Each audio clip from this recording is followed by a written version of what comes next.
Okay, so today we're going to be talking about spree murders. My name is Michelle, and my other group members are Lana, Caitlin, and Sasha. So to begin, I'm going to start with a definition. So spree murders fall under the category of homicide, more specifically multi-side, because it's the intentional killing of more than one person.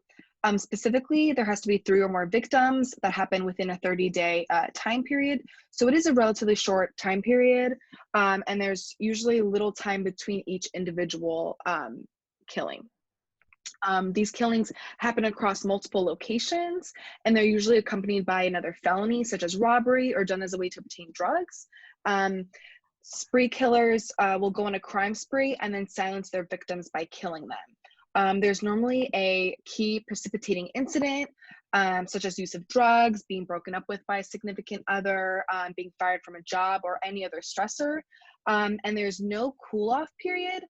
Spree killers have been called killing machines, and they do this until they are caught or turn themselves in. There's also a random selection of victims with seemingly no common thread, but they will choose victims that will serve their needs best at the time, such as killing people for money or for drugs or for means of transportation to keep moving on.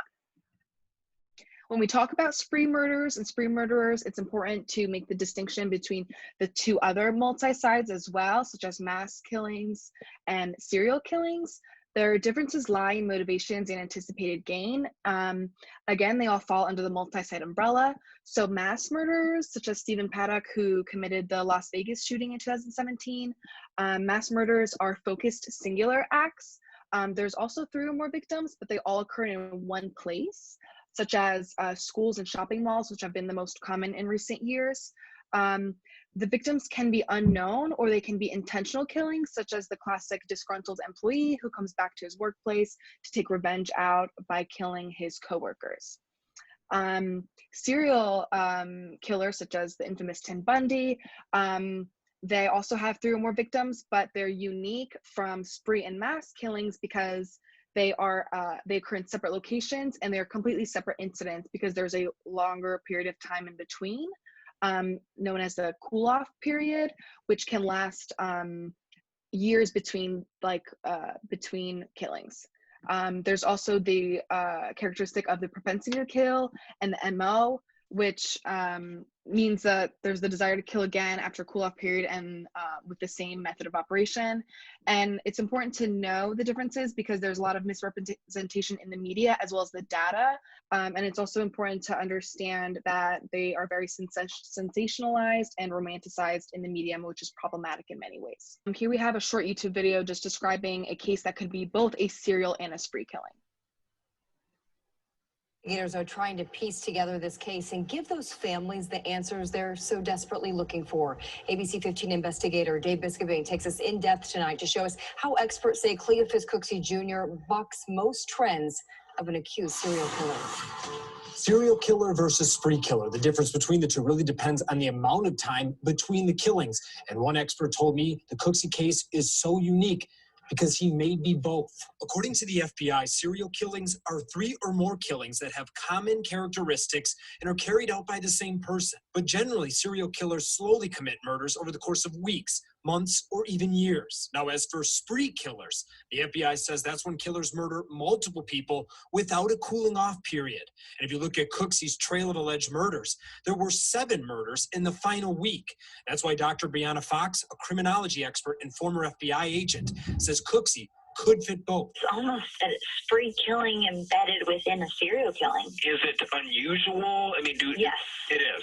Okay. Very unusual. Now, the police investigation is still ongoing, and a lot more information needs to come out. So it'll be interesting to see how all of these cases end up tying together.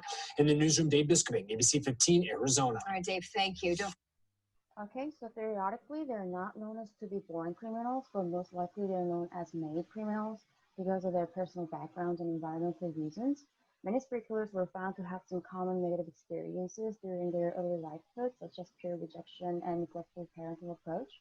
According to their research, they're classified into 2 basic types. One comes from highly neglectful family backgrounds, whereas the other comes from highly abusive family backgrounds. Those who have neglectful family backgrounds want to stop their murderous behaviors, but simply cannot because they're likely to have pathological obsession with money, materials, and or criminal activities. So they try to fill in the emotional emptiness that's caused by such a negative family background by owning those factors that I just mentioned in a very abnormal way. For the group who have abusive family backgrounds, it is about their emotional outburst. So once they commit murder, they become hooked on the excitement and they're likely to continue the murderous behavior until some outside forces try to stop them. So for example, in Kentucky, there were two young men that are spree killing in between 2006 and 2007. They robbed and killed three people to gain only a few dollars just to buy drugs.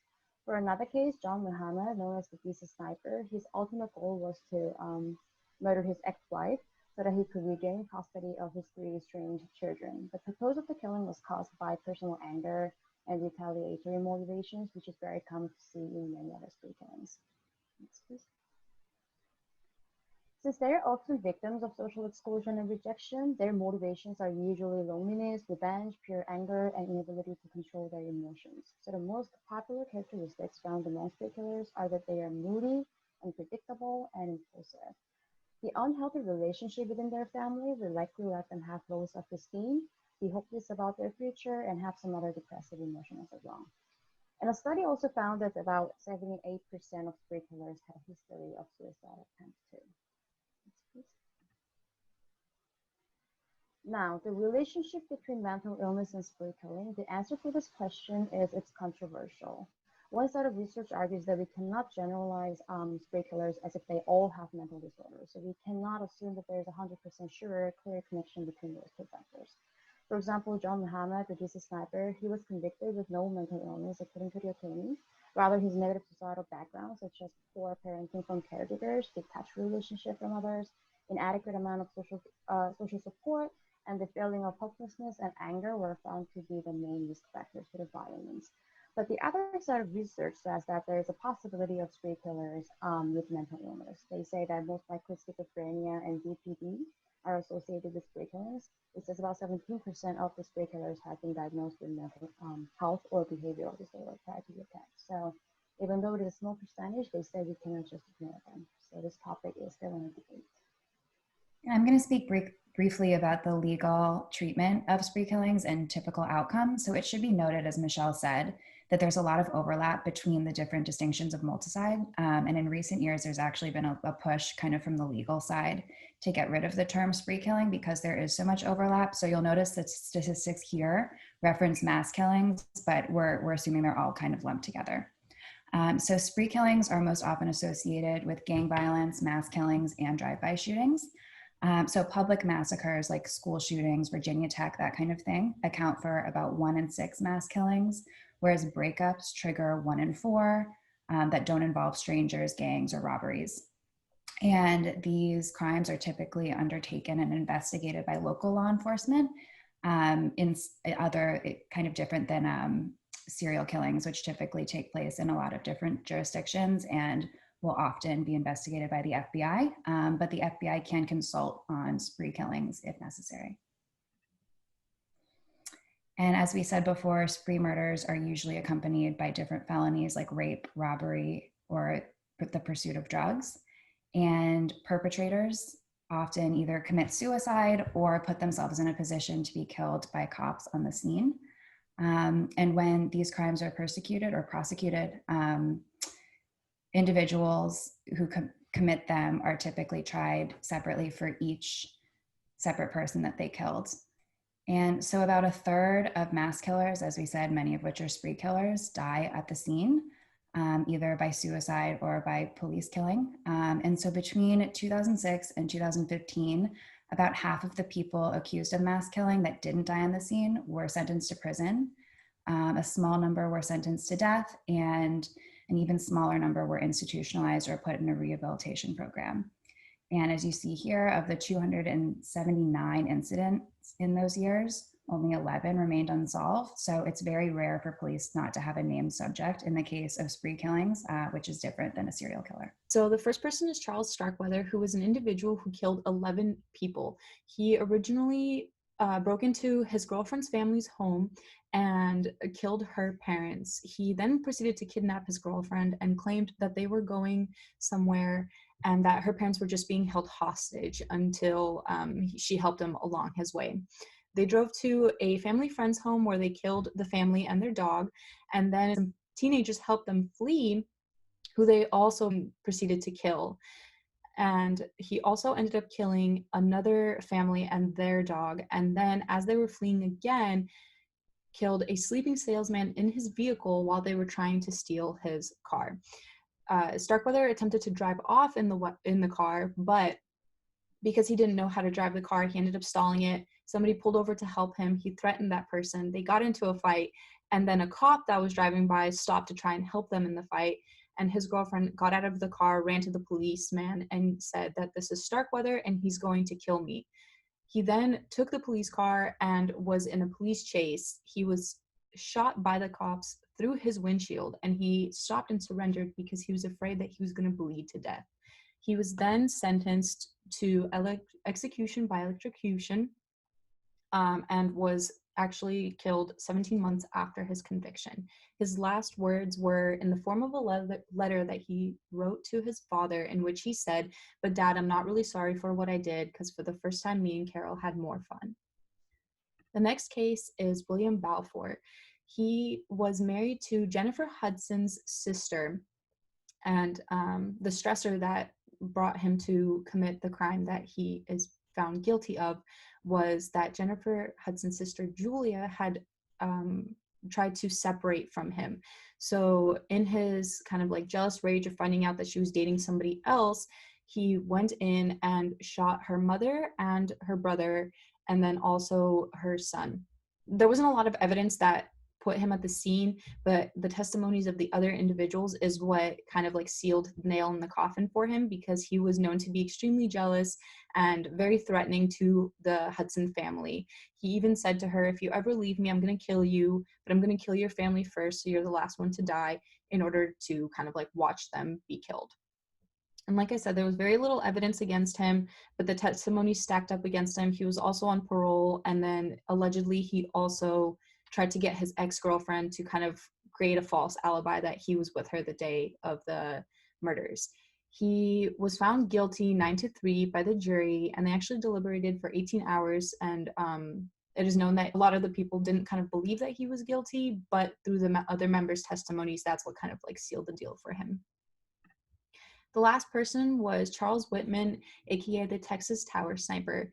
He was basically an exemplary individual. You know, he was a student, he was married, he was a Marine corporal. There wasn't a lot of things that kind of made people like weary of him, but the stressors leading up to his attack were that his parents divorced, and he took it very hard.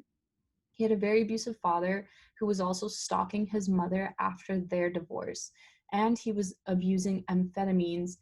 And that's believed that he was, you know, he said that he was having tremendous headaches, and which caused other people to believe that he had some sort of tumor that influenced his decision-making process. He also had a diary in which he wrote almost every day, and he talked about how much he adored his mother and his wife. So it came as a great shock when he did do what he did, and it's believed that the reason why he killed them was in order to prevent them from the shame that would follow after he committed his crime. So he killed his mother and his wife with a knife, and then proceeded to go into the University of Texas in Austin, where he shot 16 individuals, and the last one actually ended up dying 35 years later from the injuries that they sustained during this. And one woman was wounded. So 31 other individuals were wounded, but one woman was pregnant, and it prevented her from carrying her pregnancy to term. He was then shot by the Austin police officers and left a suicide note that read, "I do not quite understand what it is that compels me to type this letter. Perhaps it is to leave some vague reason for the actions I have recently performed. I do not really understand myself these days. I'm supposed to be an average, reasonable, and intelligent young man. However, lately, I cannot recall when it started, I have been a victim of many unusual, irrational thoughts. These thoughts constantly reoccur, and it requires a tremendous mental effort to concentrate on useful and progressive tasks." So we have some thought questions for you guys to review and then respond to in the discussion for our presentation. These are our sources, and thank you so much for watching. We hope you guys enjoy it.